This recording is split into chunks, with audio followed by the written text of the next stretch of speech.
All right, I want to talk a little bit about day 7. So here was 6, which remember was a front and back story, kind of her story and then my story.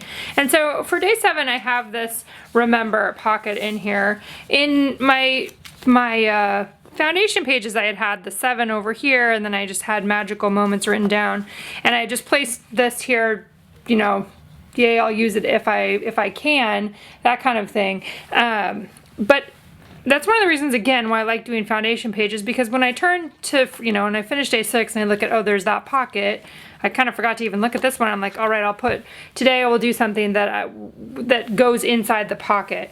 So what I decided to do, and this is all, I'm doing this in a day in advance in terms of getting this set up, because I have a specific idea that I want to include all the family in here. And what my idea is I want to make tags that go in this pocket, and you'll see that I've cut up a bunch of them already. I cut 7 tags for the 7 people in the house, and let's see, I'll show you them in just a second here and talk a little bit about what I did. My idea is that I will stamp something on the other side. One of the prompt-based stamps, probably from here, if we have one, that says I want to remember. If not, I am just going to invite each of the people to, in our house, to talk about what do they want to remember about this time in their life right now, what do they want to remember about Christmas, just, some kind of writing. Maybe it's their wish for Christmas, kind of similar to what Anna said over here, but I'm trying to think of some other something that could go on the other side. So I have 7 tags again. This one's from a past Studio Calico kit. These 2 are just large manila tags. These 2 right here are from the December Daily kit box, the main kit box. And then these 2 are pattern papers from the main kit. And I used these 2 tags as the template for the tops. So I literally laid the pattern paper on top of here, on top of this one, it looks like, and used my scissors to just cut around the outside. I also wanted all of them, I wanted them all to be a different height, so that when they are in, let's see, get them right here, when they are in the pocket, actually it looks like I need to adjust one of them. Adjust one up, no, it just didn't go down all the way. When they're in the pocket, you see all of the little patterns and colors there, like that. Okay, that's this is my idea. So I'm doing this a day ahead, cutting all the tags, getting that ready, so that then tonight I can have everybody write something on the back of these cards.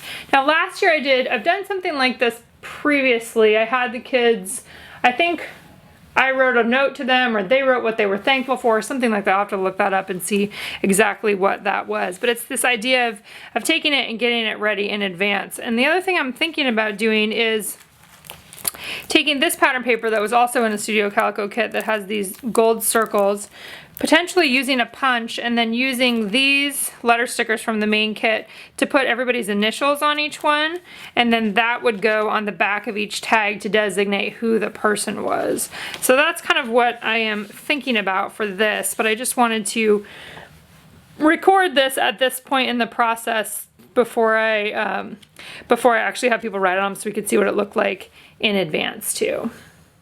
Okay, here's a look at the prep work that I did beforehand, which was taking this patterned gold glitter paper and punching circles. I'm using a 1.5 inch punch.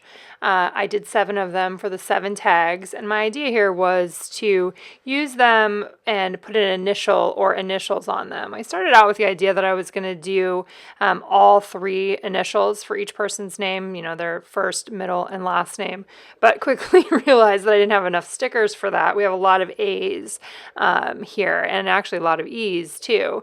So what I decided to do instead was to just do the first letter of each person's name, and in addition to the alphabet from the main kit, I also used the Cascade 6x8 alphabet. We did sell a bundle with the white included in it in December Daily. We also have just the white available in my regular shop if you're looking for some additional letter stickers. It's a nice thick sans serif that you can see right there. I decided to do the the thicker one for Aaron and I, and then used the thinner, smaller letters from the main kit for the kids. And that was kind of just my starting point.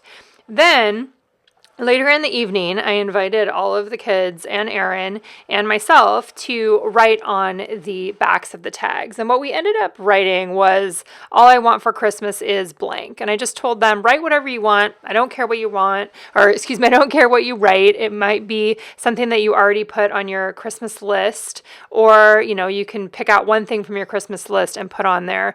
My main goal with this, and this is what I say in the post too, is that really what I wanted was their handwriting. That was what I was looking for the most, was I wanted to get their handwriting into the album. I like that it is a look at how they write right now, in addition to being the things that they, you know, might want for Christmas, those kinds of things. It was really, I was more than anything was after their handwriting and having that individual piece of their own voice. And I loved them. They turned out great. Aaron didn't end up doing one yet because he wanted more time to think about what he wanted to put on there. So I have everyone else's except his, and I will make him do it here at another time and give him some space to do it in a with a little more time allowed. This was kind of a quick turnaround. I needed to have them this morning to do my video. So here we are. I am just actually stapling them on there. I don't necessarily trust that those letter stickers are going to stay on the glitter. So that was why I decided to use the tiny attacher to actually stick, or, you know, more permanently keep those circles on top of the tags. I really like how they turned out. I really like that kind of stacked look when I put them in the pocket, how they're all stacked together like that. I thought that was fun. I considered just leaving them like that, but then I decided to add ribbon, which you will see here in a minute. But first I added another Avery index tab along the edge. I kept it about the same distance from the bottom that the one from the day before was on the top. There's what I had in for day 7 originally, so I just went ahead and took that out. I thought about trying to do something else or adding that chipboard onto the number 7, but I decided that I really just wanted a rolling stamp, just the date rolling stamp on there, so you'll see me do that in a couple minutes here.